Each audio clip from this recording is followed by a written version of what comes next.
सगळ्या मंत्र्यांना तंबी दिली होती तरी पुन्हा संजय शिरसाट, मेघना गोल्डीकर यांनी परत एक वक्तव्य केलेले ज्यामुळे वाद होतोय. मला असं वाटतं की मंत्री एखाद्या भाषणामध्ये एखादी गोष्ट कधी कधी गमतीने पण बोलतात. आता प्रत्येक गोष्टीचा जर आपण बाऊ करू लागलो तर हे काही योग्य नाहीये. माध्यमांना माझी विनंती आहे की काही स्टेटमेंट हे सिरियस असतात आणि ते चुकीचे असतात. पण आता शिरसाट जे बोलले त्याचं इंटेन्शन काही मला चुकीचं वाटत नाही. तरी मी त्यांना सल्ला देईल की त्यांनी या ठिकाणी थोडं संयम ठेवूनच बोललं पाहिजे.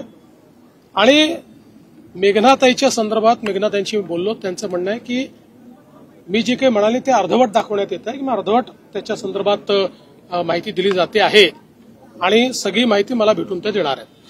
माधुरी हत्ती संदर्भात आज जर आपण पाहिलं तर कोल्हापूरमध्ये मोर्चा मोठा निघालेला आहे. वनतारामधनं हत्तींनीला वापस आणलं असं म्हटलं जाते. पहिल्यांदा तर आपण हे लक्षात घेतलं पाहिजे की या संदर्भात हा काही शासनाचा निर्णय नाही आहे.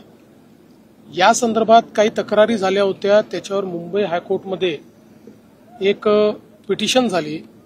त्या पिटिशनमध्ये मुंबई हायकोर्टाने एक हाय पॉवर कमिटी तयार केली. या हाय पॉवर कमिटीने एक रिपोर्ट दिला आणि त्या रिपोर्टमध्ये त्यांनी महाराष्ट्रामध्ये अशा प्रकारची कुठलीही एलिफंट सँच्युरी नाही आणि म्हणून अन्यत्र तिला ठेवलं पाहिजे. क्रुएल्टी अगेन्स्ट अॅनिमल अशा प्रकारचे काही विषय त्यांनी मांडले होते आणि त्या आधारावर हायकोर्टाने निर्णय दिला. हायकोर्टाचा निर्णय सुप्रीम कोर्टात चॅलेंज झाला. सुप्रीम कोर्टाने देखील तो निर्णय कायम ठेवत ही जी काही हत्तीण आहे तिला त्या ठिकाणी कुठल्या तरी सँच्युरीमध्ये ठेवावं आणि त्यावेळेस त्यांनी सांगितलं की त्यांना वनतारा सँच्युरीत ठेवा. अशा प्रकारे हा सुप्रीम कोर्टाचा आदेश आहे. त्यामुळे या संदर्भात शासनाची थेट कुठलीही भूमिका नाही.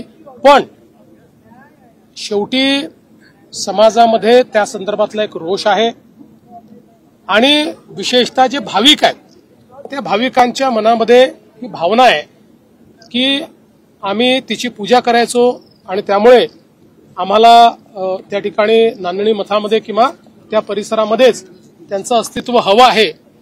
तर निश्चितपणे मला आज त्या ठिकाणी आमचे काही आमदार खासदार माझ्याशी त्यांनी चर्चा केली. मी या संदर्भात एक मंगळवारी बैठक लावलेली आहे आणि या बैठकीमध्ये लिगल ऑप्शन्स काय आहेत, कारण सुप्रीम कोर्टाचा निर्णय आल्यानंतर आपल्याला माहिती आहे की सुप्रीम कोर्टाच्या वर आपण नाही आहोत. त्यामुळे याच्यामध्ये कायदेशीर काय तरतुदी आहेत किंवा कशा प्रकारे आपल्याला परत आणता येईल किंवा काय त्याची वेगळी व्यवस्था करता येईल अशा सगळ्या बाबी त्या ठिकाणी आपण ठेवू. पण ही मूळ केस जी आहे ही केस ऍक्टिव्हिस्ट आणि ज्यांच्याकडे ही व्यवस्था होती त्यांच्यामधली केस होती. अर्थात त्याच्यामध्ये जो काही सरकार म्हणून वन विभागाचा रोल होता तेवढंच वन विभागाने त्यावेळेसचे जे काही अहवाल दिले आहेत. पण कुठेही याच्यामध्ये सरकार म्हणून थेट हा निर्णय घेण्यात आलेला नाही. हा सुप्रीम कोर्टाने घेतलेला निर्णय आहे. साध्वी पत्न्यात एक स्टेटमेंट आलेलं आहे की आतंकवाद का रंग होता है, धर्म भी होता है, हरा रंग लेकर आतंकवाद फैलाते हैं. ते काय म्हणाले मी ऐकलं. काल तुम्ही एक मुलाखत दिलेली आहे त्यामध्ये तुम्ही असं म्हटलंय दुबे जर महाराष्ट्रात आले तर त्यांचं आम्ही संविधानिक पद्धतीने स्वागत करू. विरोधकांनी तुमच्यावर या वक्तव्यामुळे टीकेची झोड उठवली. मला म्हणजे ते आले तर स्वागतच करू आम्ही.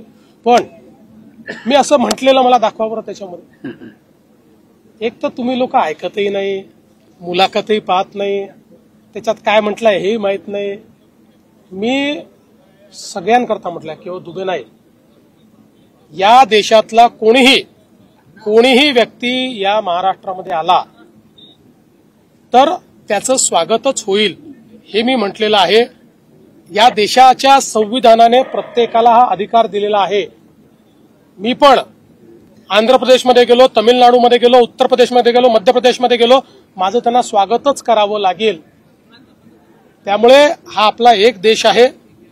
याचा अर्थ हा नाहीये की बाबा इथे येऊन जर कोणी मराठीचा अपमान केला तर तो आम्ही सहन करणार नाही, मराठीचा अपमान करता येणार नाही. पण त्याच वेळी एखाद्याला भाषा बोलता येत नाही, म्हणून त्याला मारण्याचाही अधिकार कोणाला नाही, हे मी स्पष्ट केलेलं आहे. त्यामुळे तुमच्यापैकी प्रत्येकाला सांगतो, मी जेव्हा बोलतो जबाबदारीने बोलतो, बेजबाबदार बोलत नाही.